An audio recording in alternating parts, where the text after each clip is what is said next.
길가의 작은 불당 앞, 흰 비단 한 자락이 바람에 흔들립니다. 756년 여름, 장안을 버리고 피난길에 오른 황제의 행렬이 마회역이라는 외진 역참에 잠시 섰습니다. 그리고 그곳에 한 자락 비단을 손에 쥔 여인이 서 있었습니다. 한때 천하 제일의 미녀로 황제의 사랑을 독차지했고 바로 그 미모로 나라를 기울게 했다며 온 세상의 손가락질을 받았던 여인. 그리고 여기 그녀가 누렸던 찬란한 영화는 이 하얀 비단에 쌓인 채 끝이 납니다. 과분한 사랑을 받았기에 끝내 지독한 증오의 관역이 되어버린 여인, 양옥환. 세상 사람들에게 양귀비라 불리웠던 그녀의 이야기입니다. 양귀비는 719년 관리 집안의 딸로 태어납니다.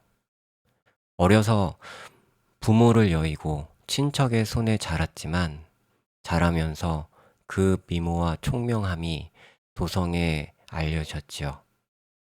그리고 17이 되던 해 그는 당현종의 아들인 수왕의 아내가 됩니다. 황제의 며느리가 된 것이죠. 운명이 뒤틀린 것은 황제가 그 며느리의 아름다움에 대한 소문을 들으면서부터입니다. 자식의 아내를 마음에 품는 일은 당시에도 입에 올리기 어려운 일이었지요. 그래서 조정은 묘한 방법을 씁니다. 양옥환을 일단 도교의 여도사로 출가시켜 태진이라는 법명을 주고 며느리라는 신분을 쥐어버린 것입니다. 몇 해 뒤 그 여도사는 다시 환속해 황제의 기비가 됩니다. 한 다리만 건너면 모두가 알던 그 사정을 온 나라가 모른 척하며 지켜보았죠. 현종의 사랑은 끔찍할 만큼 깊었습니다. 그는 여산 기슭에 온천궁을 화천궁이라는 이름으로 크게 넓히고 그곳에서 양귀비와 함께 겨울을 보냈지요. 따뜻한 물이 솟는 화청지에서의 나날은 백성들이 상상하기조차 어려운 호사였습니다. 양귀비는 노래와 춤에도 빼어났다고 전해집니다. 그가 예상우회무라는 춤을 추면 황제가 직접 북을 치며 장단을 맞추었다 하지요. 꽃조차 그 앞에서는 부끄러워 고개를 숙였다 하여 사람들은 그녀를 수화, 곧 꽃을 부끄럽게 하는 미인이라 불렀습니다. 야사가 즐겨 전하는 이야기는 하나가 더 있습니다. 양귀비가 남쪽 지방의 과일, 여지를 무척 좋아했다 하지요. 여지는 따고 나면 하루 이틀 만에 맛이 변하는 과일입니다. 그 싱싱한 맛을 유지하기 위해 수천리 밖에서 말들이 흙먼지를 일으키며 밤낮으로 달렸다 전해집니다. 훗날 한 시인은 이 광경을 두고 이렇게 노래합니다.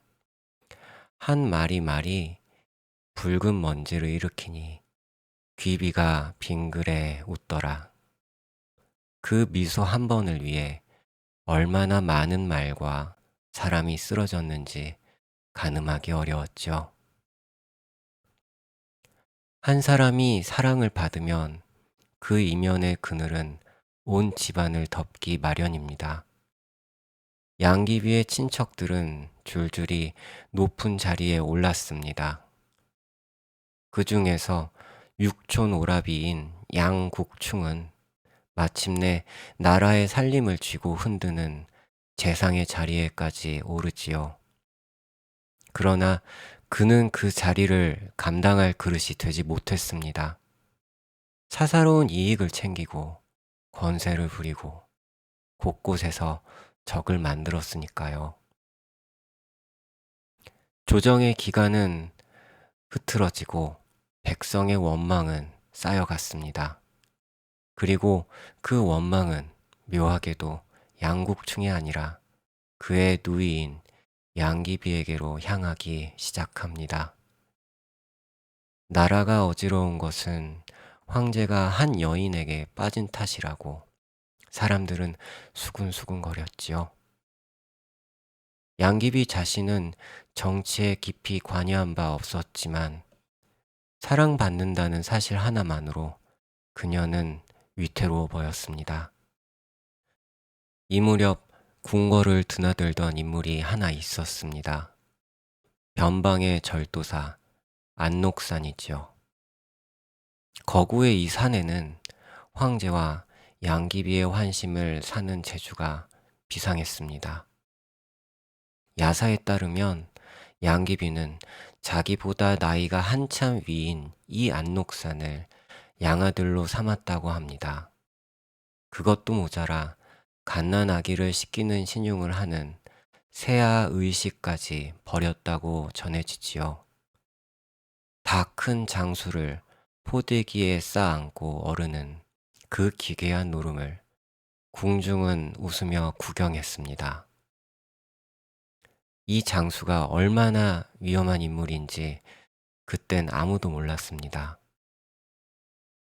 755년 안녹산이 마침내 반란을 일으킵니다. 명분은 간신 양국충을 친다는 것이었죠. 잘 훈련된 변방의 군대는 거침없이 남아있고 태평성대에 젖어있던 조정은 속수무책으로 무너집니다.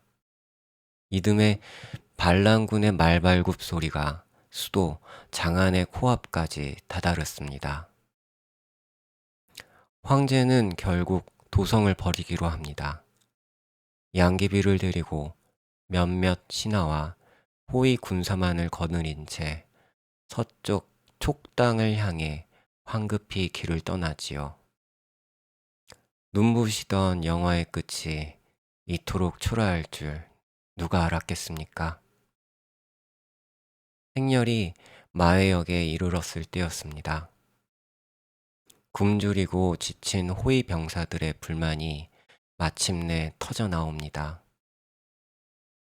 이 모든 재앙의 뿌리가 양씨 일가에 있다고 여긴 그들은 먼저 재상 양국충을 그 자리에서 베어버립니다. 그러나 병사들의 분노는 거기서 멈추지 않았죠. 그들은 황제의 처소를 에워싸고 외쳤습니다. 양국충의 누이가 살아있는 한 우리는 한 걸음도 움직일 수 없다고. 화근을 완전히 없애라고 말이지요. 황제는 필사적으로 말렸습니다.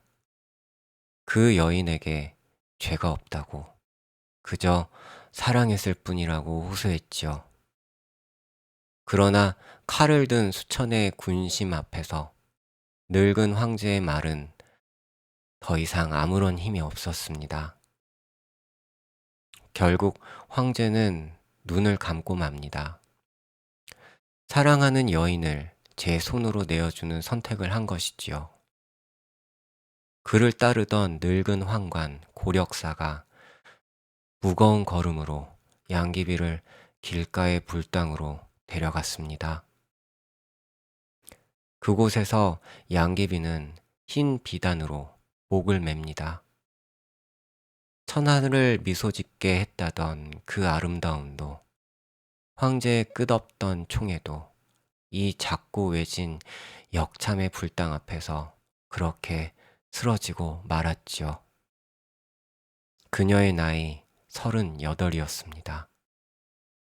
한 시대를 가장 환히 밝히던 꽃이 가장 초라한 자리에서 꺾인 것입니다.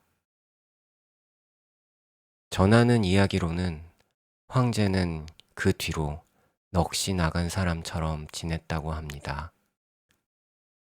촉당으로 가는 길에 빗소리와 방울소리가 들릴 때마다 그 여인을 떠올리며 많이 슬퍼했다고 전하지요. 반란이 가라앉아 장안으로 돌아온 뒤에도 그는 끝내 그 슬픔에서 헤어나오지 못했습니다. 세월이 흐른 뒤 백거이라는 시인이 이 비극을 장안가, 곧 끝없는 한의 노래로 풀어냅니다. 그 시의 끝에는 죽은 양귀비의 넋을 찾아 신선의 세계까지 헤매는 이야기가 담겨 있죠. 그리고 두 사람이 남긴 맹세가 흐릅니다. 하늘에서는 날개를 나란히 한 새가 되고 땅에서는 가지가 얽힌 한 나무가 되자던 약속. 그러나 시인은 이렇게 끝을 맺습니다. 하늘과 땅은 닿을 때가 있어도 이 한마는 끊일 날이 없으리라고. 그런데 일본에는 재밌는 야사가 있습니다. 마회역에서 죽은 것은 양귀비를 닮은 시녀였고 정작 그 자신은 몰래 살아남아 작은 배에 올라 일본 땅에 닿았다는 이야기지요. 지금도 일본 어느 바닷가 마을에는 양귀비의 것이라 전해지는 무덤이 남아 있습니다. 믿거나 말거나 한 야사이지만 사람들이 그녀를 차마 죽이고 싶지 않았다는 마음만은 그 이야기 속에 분명히 담겨 있습니다. 양귀비는 칼을 든 적도 권세를 탐한 적도 없었습니다. 그녀가 가진 것은 오직 아름다움과 한 사람을 향한 사랑뿐이었지요. 그러나 위기나 어려움이 찾아올 때 사람들은 그 책임을 짊어질 사람을 찾기 마련입니다. 그리고 그 희생양이 양귀비였던 것이지요. 어쩌면 그녀의 죽음은 단순한 희생이 아니라 그 눈부신 아름다움을 시샘한 이들의 비겁한 변명이었을지도 모릅니다. 비단 한 자락에 생을 마감한 여인은 천년이 지난 지금도 노래로, 이야기로, 또 그림으로 우리 곁에 살아 숨쉽니다. 가장 화려하게 피었다가 가장 쓸쓸히 저물어간 그 꽃을 사람들은 여전히 잊지 못할 것입니다.